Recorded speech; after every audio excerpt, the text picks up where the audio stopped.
ঈদের দিনে এই 5টি কাজ ভুল করেও কখনো করবেন না। আর যদি করেন তাহলে আপনার সারা রমাদানের রোজা, সাহারি, ইফতারি, তারাবি এগুলো কোনো কিছুই আল্লাহ তাআলার কাছে কবুল হবে না, এগুলো প্রশ্নবিদ্ধ হয়ে যাবে। বিশেষ করে আমার মা বোনদেরকে বুঝতে হবে, আমার মা বোনের এই 5টি কাজের মধ্যে সবচেয়ে বেশি প্রথম নাম্বারে তারা যে ভুলটা করে থাকে, বিশেষ করে এই 5টি কাজে আমাদের সমাজের মধ্যে প্রচলিত আছে। আমার মা বোনরাও কানগুলো খাড়া করে শুনতে হবে ভালো করে।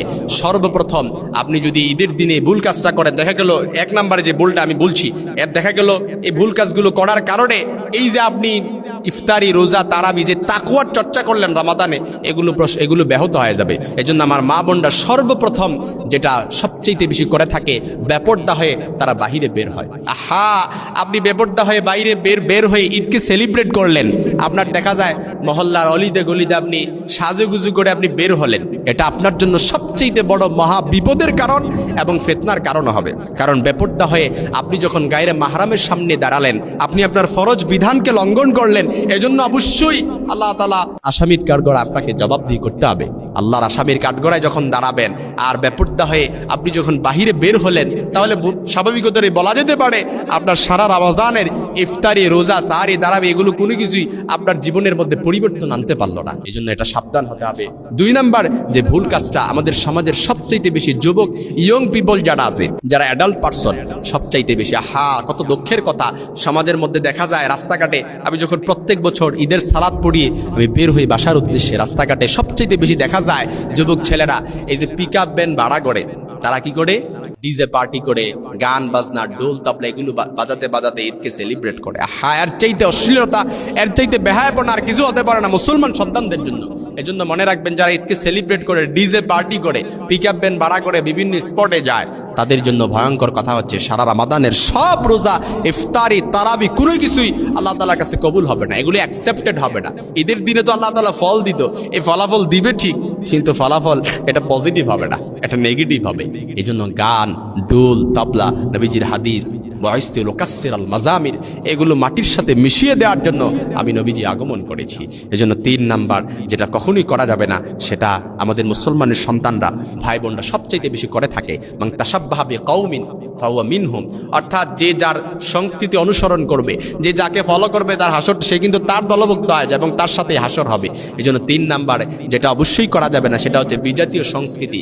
কোনো নায়ক নায়িকা যারা বিধর্মী লোক, ভিন্ন ধর্মী কোনো নায়ক নায়িকাদের ফলো করে আপনি ঈদকে যদি সেলিব্রেট করেন, এত সুন্দর একটা দিন, এত সুন্দর একটা ফলাফল পাওয়ার দিন, এই দিনে আপনি সারা রমাদানের রোজা আপনি পালন করে আপনি ঈদের আনন্দের দিনে বিজাতীয় সংস্কৃতি আপনি ফলো করলেন, তাহলে মনে রাখবেন আপনি তাদের সাথে আপনার হাসরটা হবে।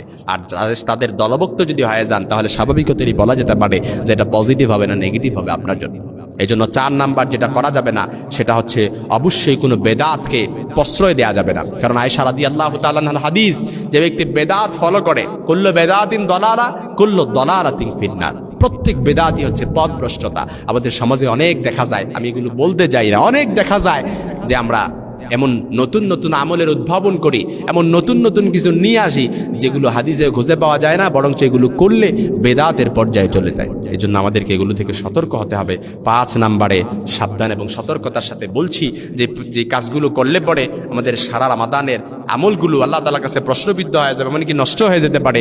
5 নাম্বারে যেটা কখনোই করব না, সেটা হচ্ছে অপচয় করা যাবে না। ইন্নাল মুবাজ্জিরিনা কানু ইখওয়ানাশ শায়াতিন। কেন এটা বললাম? মুসলমানের ঘরে সবচেয়ে বেশি অপচয় করা হয়, বিশেষ করে এই যে আমাদের যে আনন্দের উপলক্ষ যে দিনগুলো আছে, এই দিনগুলোতে সবচেয়ে বেশি অপচয় করা হয়। আপনি একটু মিলায় নেন, এই যে রমজানে রোজা গেল, রোজা যাচ্ছে, এই রোজার মধ্যে তো সবচেয়ে বেশি কি করা হচ্ছে? অপচয়। কত কিছু যে আমাদের ইফতারি নষ্ট হয়, এটা শুধুমাত্র যারা দেখেন নাই তারা বুঝবেন না অনেক সময়। এই জন্য অপচয় করলেন, ঈদের দিনেও যদি করেন, ফলাফল পাওয়ার দিনও যদি করেন, তাহলে স্বাভাবিকতই বলা যেতে পারে আপনার রোজা, ইফতারি, সাহারি, তারাবি সব কিছু এগুলো আল্লাহ তাআলার কাছে প্রশ্নবিদ্ধ হয়ে যাবে। আল্লাহ তাআলা যেন ঈদের দিনে আমাদের রোজাটাকে তোহরাতান লিসাইম, পবিত্র একটা রোজা বানিয়ে নেন। পবিত্রতার সাথে আল্লাহ তাআলা যেন আমাদেরকে ইখলাসের সাথে কবুল করেন। ঈদের দিন